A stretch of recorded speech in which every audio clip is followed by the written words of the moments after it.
At least 2 people were killed and 14 injured after a car rammed into a crowd at high speed in Mannheim in Germany on Monday morning. Police have confirmed that a driver of a black vehicle drove into people in the tourist hotspot of Paradeplatz, a pedestrianised street. A perpetrator has been arrested, but there is no further information on if there are any more suspects. Photos from the scene show the battered car with its smashed windscreen as forensic teams search the area for evidence.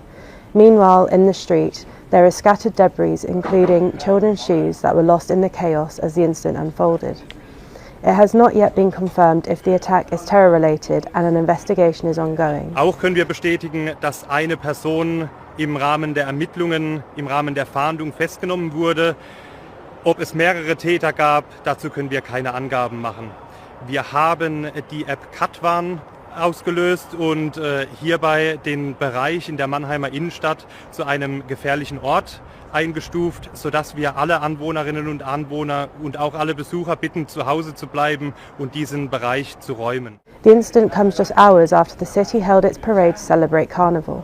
Safety fears are high in Germany after a spate of recent terror attacks. Just over a week ago, a Spanish tourist had his throat slit by an asylum seeker who said he wanted to kill Jewish people. The attack happened at the Holocaust Memorial and the victim is said to be stable. Just weeks before that, a man rammed a vehicle into a crowd of demonstrators in Munich, causing the deaths of a 2-year-old girl and her mother while injuring 28 others. Prior to this, a 2-year-old boy and a man were killed in a stabbing in Bavaria by an Afghan asylum seeker whose application to remain in Germany had been rejected. And in December, 6 people were killed and over 200 injured when a car rammed into a crowded Christmas market in Magdeburg. At a church service in Western India, Christians have been attacked with iron rods, resulting in serious injuries, according to a report from Christian Solidarity Worldwide. Well, lawyer and investigator Cliff Smith joins us to give us the details. So, Cliff, what can you tell us? Well, according to the Christian Post report, this happened in the state of Rajasthan in Western India, and is a group of 200 people stormed this church building, vandalized property, and hurt some others. And that basically, after this was the case, police questioned the Christians about and accused them of forced conversions. And at least according to this report, they didn't take any action against the people that did the vandalizing.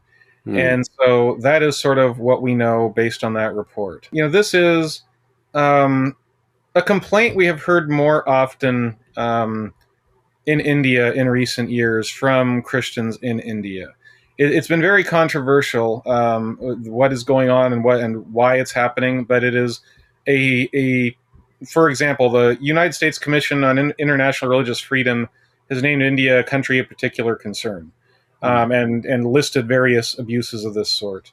The State Department, on the other hand, did not do so, unlike Pakistan and some other states that have been labeled such, at least in the past, and other states around the world that have, Iran, for example. So it's sort of a split verdict, but you have heard complaints of these kinds of religious violence from India increasing in recent years. You've heard those kinds of complaints. Well, I think folks at home are probably, more familiar with the idea of Islamic persecution and what happens with Christians in the Middle East. But Hindu persecution, that's a new thing for a lot of people. Is this kind of more common than maybe most folks realize? It's hard to say. I more than most folks realize. I certainly think that's probably so. I do think you have to look at the differences between sort of Islamic persecution and Hindu persecution. They're not quite the same. Islamic persecution comes from, generally speaking, radical Islam or Islamism. There's sort of a theocratic interpretation of Islam that requires Christians to be second-class citizens or in otherwise, not be treated in full equality with their Muslim neighbors in different countries. Hindu persecution is not religiously based, at least in the sense, the same way that Islam is. It's a much more communal, much more culturally based. There's a lot of concern among Hindus that they need to be united in sort of a in a nationalistic sort of way to protect them, ironically, probably from Muslims. And this has led to things like anti-conversion laws, which ostensibly are aimed at forced conversions, which have been reported, for example, by Hindu girls who are, according to many, are forced or coerced or otherwise tricked into marrying Muslim men. And usually Christians are not the primary targets of these sort of anti-conversion laws. However, that doesn't mean that they can't fall victim to them. And I think that, like blasphemy laws in many parts of the world, anti-conversion laws, I'm not sure they have a place, period, which I frankly think the same thing of anti-blasphemy laws. I think God can stand up for himself. Nonetheless, I don't really think they have a place, but even to the degree you could argue that they have some sort of good reason in some circumstances, you'd still be stuck with the fact that they are often used in reality to settle community disputes, to accuse someone of a crime, when really your beef is something else entirely, and really it doesn't have much to do with the actual issue at hand. That's very insightful, and you brought a lot of clarity to the distinction. Obviously, I'm half Indian. The state that this happened in, Rajasthan, I share a name with that state. So this is a little personal. How should folks around the world be praying for Christian believers in India? Well, I think you should always pray for any believers, be they in the majority or the minority, to be willing to speak the truth when it's hard, and be able to speak the truth to whoever it is, regardless of their status. I think that, doing that is biblical. It's in being impartial and treating all people the same, and standing up for things that are wrong regardless. I also think that, India, it's different than Iran, right? It's different from Saudi Arabia. It is a democracy. It has problems. It has foibles. And I think there are political trends that are problematic for Christians. But I do think that coaxing it can work. Trying to encourage its leaders to do better can work in a way that I don't necessarily think it will in, say, Iran. And I think that that's worth knowing when Americans, interact with Indians or the Indian government or travel to India. I think that's something that's important to remember, is that, it's capable of change, and it's capable of doing better than it currently is.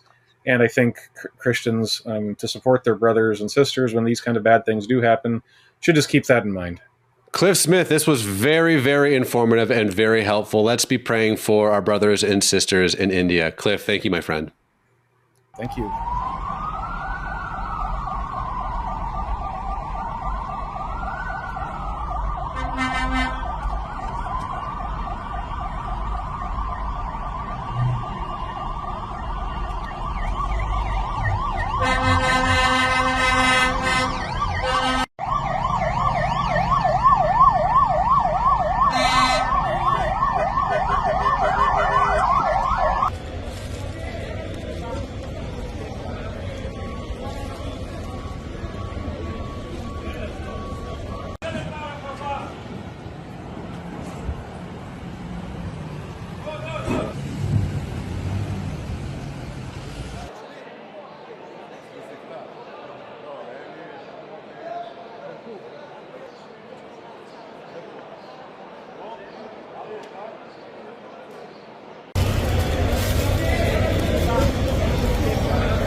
25% tariffs on Mexican and Canadian imports begin Tuesday, tomorrow. And President Trump says there won't be any delays this time. You'll remember back in February, the president put off his proposed tariffs on Mexico for a month after Mexico agreed to deploy 10,000 soldiers along the U.S.-Mexico border with the idea of helping curb the trafficking of fentanyl into the U.S. Trump has been threatening the tariffs on both countries, saying they have failed to stem the flow of migrants and drugs into the U.S. KTSM 9 News reporter Jesus Baltazar is live from the studio now and breaking down what this means for the borderland. Jesus. Estela, Mexican President Claudia Sheinbaum said earlier today that they have cooperated and coordinated with the U.S. to slow the flow of fentanyl into the country, noting also the plummeting migrant encounters at the border. But she says it is solely now on Trump on whether or not he imposes these tariffs on Mexico, and said regardless they'll be prepared with a plan. Now, local business leaders on both sides of the border agree that investment and expansion by manufacturing companies in the borderland had already slowed down with the threat of tariffs, and they now expect both immediate and long-term disruptions to the borderland economy.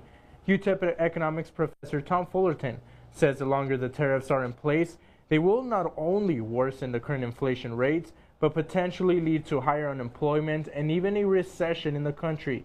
He described what that would look like for the border. It's going to damage, profit margins in a lot of businesses. It's going to reduce investment here in the borderplex, and it's potentially going to cause, business closures. Higher rates of bankruptcies and higher unemployment here in this region. Industry leaders in Ciudad Juarez said that maquiladora corporations, which significantly impact border trade between Juarez and El Paso, are actively discussing whether to relocate their operations to other countries, which could mean permanent loss of jobs for many in Juarez. Coming up at 6 and 10 p.m. tonight, you will hear from these business leaders directly. Reporting from the control room, Jesus Baltazar, back to you. Okay, Jesus, thank you. And the tariffs would go into effect at midnight. U.S. stocks have reportedly already fallen. Excuse me. They've already fallen sharply in the hours since Trump announced the tariffs would go into effect. Mr. President, what do you need to see from President Zelensky to restart these negotiations? Well, I just think he should be more appreciative because this country has stuck with them through thick and thin. We've given them much more than Europe, and Europe should have given more than us because, as you know, that's right there. That's the border. This country really was like the fence on the border. It was very important to Europe, and I'm not knocking Europe. I'm saying that they were a lot smarter than Joe Biden. I want to see it end fast.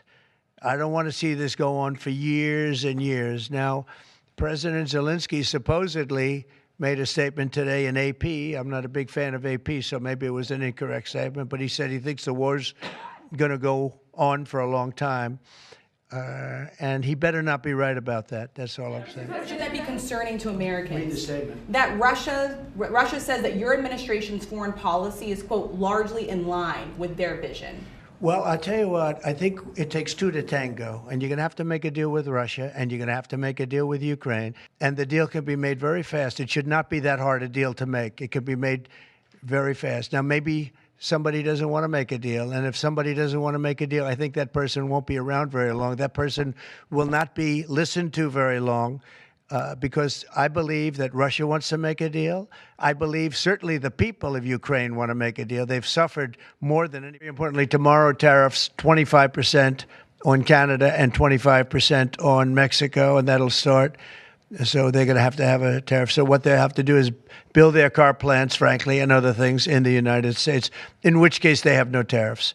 I would just say this to people in Canada or Mexico, if they're going to build car plants, the people that are doing them are much better off building here because we have the market. We're the market where they sell the most. And so I think it's going to be very exciting for the automobile companies. Is there any room left for Canada and Mexico to make a deal before midnight? No room left for Mexico or for Canada. No, the tariffs, they're all set. They go into effect tomorrow. Taiwan Semiconductor is announcing that they will be investing at least $100 billion in new capital in the United States over the next short period of time.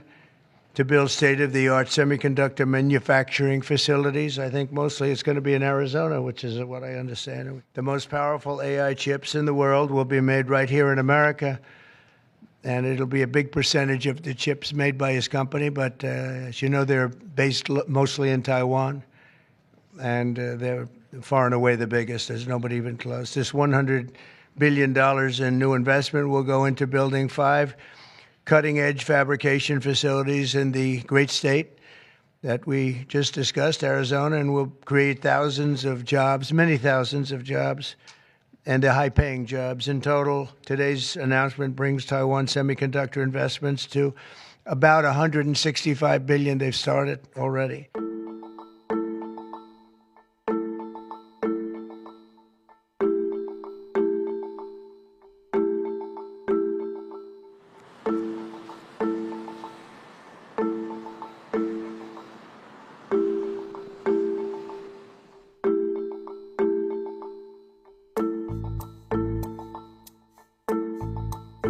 Thank you very much.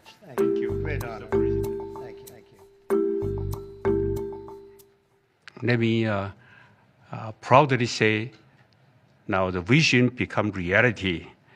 In Phoenix, Arizona, with 3,000 employees, we are producing the most advanced chip made on U.S. soil. A big percentage of chips with this investment will be made now, a big percentage. Worldwide, we had very little, almost none. We used to have a lot with Intel, but we had very little. And we'll be at close to 40% of the market with this transaction and a couple of others that we're doing. That's a tremendous leap, like a leap that nobody would have really said was possible. Shifting focus for now to the tensions in West Asia. A deadly stabbing attack at a transport station in Haifa in Israel has left 1 man dead and several others injured. Israeli police termed the incident as a quote-unquote terror attack and identified the assailant as an Israeli citizen and a member of Israel's Druze Arab minority who returned from abroad recently. Israeli security forces reportedly shot and killed the attacker moments after the rampage, which unfolded at a busy transit hub. Remember, at least 14 people were injured after a vehicle rammed into pedestrians at a bus stop last Thursday. Israeli police had identified the attacker as a 53-year-old Palestinian from West Bank who lived in Israel. Meanwhile, in Gaza, tensions are rapidly escalating. An Israeli drone attack killed at least 2 people in Rafah, and firing from an Israel helicopter injured 3 others in Khan Yunis. On Sunday, Israel cut off the entry of goods and humanitarian aid into Gaza and moved military vehicles near the border. Israeli officials say this move is aimed at forcing Hamas to agree to a temporary ceasefire extension. Israel is reportedly pushing for a new 7-week ceasefire plan, during which Hamas would have to free half of the remaining Israeli hostages. And at the end of this period, if both sides reach an agreement for a permanent ceasefire, all remaining hostages would be released. Israeli Prime Minister Benjamin Netanyahu credited the U.S. envoy Steve Witkoff with drafting the new ceasefire framework, adding that more time is needed to bridge the divide between Israel and Hamas. Hamas had also put forward positions for a permanent ceasefire that are totally unacceptable. Israel has decided to stop letting goods and supplies into Gaza, something we've done for the past 42 days. We will take further steps if Hamas continues to hold our hostages. Meanwhile, Hamas called the aid blockade quote-unquote cheap blackmail and an attempt to derail the existing agreement. With Ramzan now underway, tensions are higher than ever. Palestinian families in Gaza are struggling to observe the holy month amid the widespread destruction. Netanyahu's proposal would extend the ceasefire through both Ramzan and the Jewish holiday of Passover, which ends on April 20th. Meanwhile, the United States is doubling down on its support for Israel. The U.S. Secretary of State Marco Rubio has invoked emergency powers, in fact, to fast-track $4 billion in military aid. Washington's backing could reportedly embolden Israel to intensify its military campaign if talks collapse. But while all eyes are on Gaza, another crisis is brewing in the West Bank. Israel has been carrying out raids in the West Bank continuously for the past 42 days, and the situation there is reportedly worsening rapidly. In fact, experts are warning that if the situation spirals out of control, it could ignite a much larger war. And the sight of Israeli tanks rolling into Jenin, something that has not happened in 20 years, signals a dangerous new phase in this conflict. Tens of thousands of Palestinians have already been displaced, and with Ramzan underway, any provocation at Jerusalem's Al-Aqsa Mosque could reportedly trigger widespread violence. And experts have said that if the unrest in the West Bank escalates into a full-blown war, the consequences will be catastrophic. The fate of the region hangs in the balance. Whether this conflict spirals out of control or finds a path to de-escalation will depend on what happens in the coming days. Now, the U.S. aircraft carrier USS Carl Vinson has arrived in South Korea's Busan as a show of force. And it marks the first time that a U.S. aircraft carrier has called at the country since June, when the nuclear-powered Theodore Roosevelt arrived in Busan to take part in joint military exercises. South Korea's Navy said that the visit was part of the ironclad commitment of the U.S. to extended deterrence and to show readiness by the military alliance between Seoul and Washington against North Korea. The arrival of the carrier comes after North Korean leader Kim Jong-un supervised a test launch of strategic cruise missiles last month and ordered full readiness to use its nuclear attack capability, according to state media.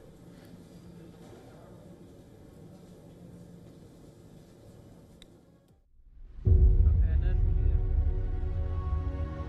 y'all see those colors? What is it? You know, oh, it's not right.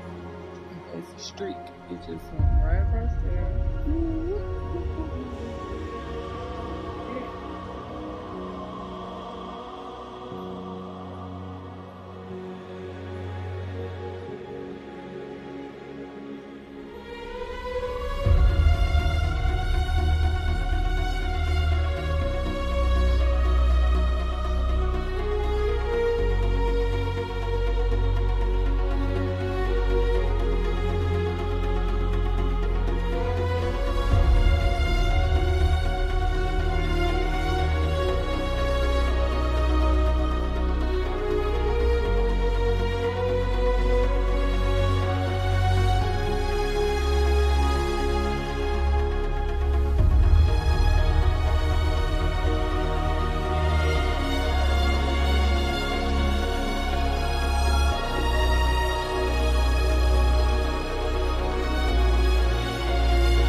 Brasil!